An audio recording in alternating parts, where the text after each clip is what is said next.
Yes. here. So I found lots of confusing rules about when to start to pray for a rain in the Amidah. Plus, in Ashkenaz Sidur, there is no mention of rain nor dew before Shemoneh Atzeres. In the I think it's the second blessing. Yes. So why is that, and what is the definitive rule? No, that's the definitive rule on Shemoneh Atzeres when we start. And in the summer, so Sephardim say dew, tal, right? And Ashkenazim don't say anything. Just skip that blessing completely. But I mean, more or less, what is a bit of the story about this? Because recently I saw a video. I watched a video that a Hasidic Jew was. I think he's going to start to pray for a rain in the first day of Yom Tov Sukkot in Israel. Is it possible? On the first day of Sukkot in Israel,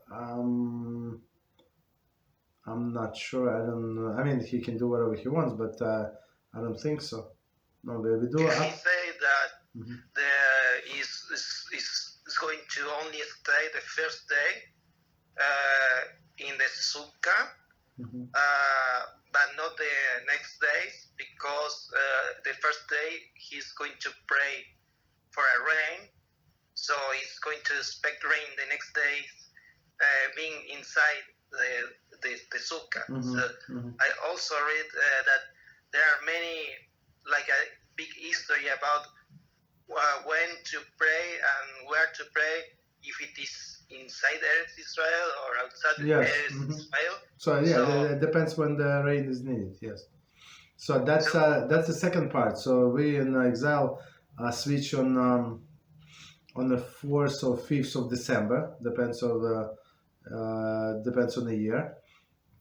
And in Eretz Israel they start earlier. So the history is very simple. The history is depends when you need the rain. So in exile, the most Jews live in Babylonia. So in Babylonia, it would be beneficial when you start in December, much later. But in Eretz Israel, I think they start adding the two editions that we had in the winter, right? They added the second edition, like I think 2 weeks after the holidays, right? So 2 weeks meaning to let 2 weeks or 10 days, I don't exactly remember. So because they would allow people to get back from the Beis Hamikdash, right? So 2 weeks usually enough, and that's it. And then of course your brothers travel and the rain start. That's not a blessing. So the blessing when they got home, we let them get home, and then the rain starts. Yes. Okay. But was the Amidah composed for the Jews living in Eretz Israel, even under the domain of the Romans? In which year was composed the Amidah? No, it doesn't matter. The Amidah is the same. It's only these two editions that we had based on a season of the rain. That's it.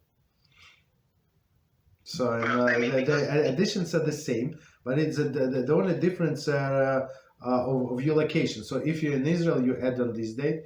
If you're in exile, you add on different date. But additions are the same. So it's not different Amidah. It's the same Amidah, but different additions start at different time. That's the only difference.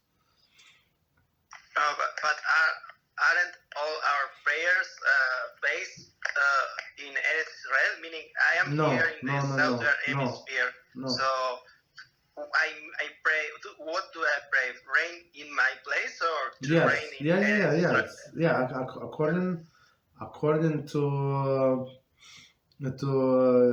exile dates. So that's what you do. Yes.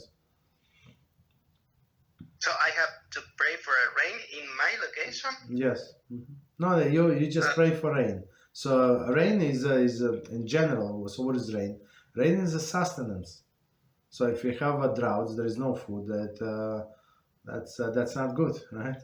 So you like all of the market prices rise. It doesn't matter where you live. So right. So we pray for rain, but the sages had to choose one date. They could not choose like different dates, right? So they chose one date for Eretz Israel and another date for exile. All of them the same date, December 4th or 5th. And about the ingathering of the exiles, this blessing seems to be composed by Jews that were living inside Eretz Israel, because it says to bring our exiles. Like they are talking about, they are inside, but they are claiming to Hashem to bring others that are outside Eretz Israel, inside Eretz Israel. I mean, is that right? Yeah, in general, you're right. So in general, it was composed. Shemoneh was composed by the sages of the Great Assembly, right? Knesset Hagedolah, and it was in the beginning of the Second Temple. Yes, so they were in Eretz Israel, but that doesn't matter. I mean, all of the other exiles must get in. So our exiles, meaning it's the same nation. So that's what it means, our exiles. Another question is, why there are some noticeable variations between different Sidurim, such as in the blessing for redemption of the Amidah between Edot Amizrach and Ashkenaz. There are variations that can, I don't know if modify the entire result of the blessing, but it seems to change a bit No, the I mean, overall blessing. the meaning is the same. It's just different Kabbalistic reasons why Ashkenazim say it like this and why Sephardim say it like this. If you dwell into it, like you would not know who is right, because all of them follow the holy tradition. Both of them are right, but these sages decided to go this way, and these sages decided to go that way. So the best example would be like whether or not to put tefillin, right? And now it's Chol HaMoed. So on Chol HaMoed, most of the people do not put tefillin, but many people do put tefillin. So, and if you read the proofs of the one who said do not put tefillin, you say absolutely not, it's forbidden. But then you read the proofs of people who said, sages who said that you should put tefillin, you say, yeah, absolutely, I must put tefillin. You understand? So it's not right or wrong custom. We just follow our own custom. That's it.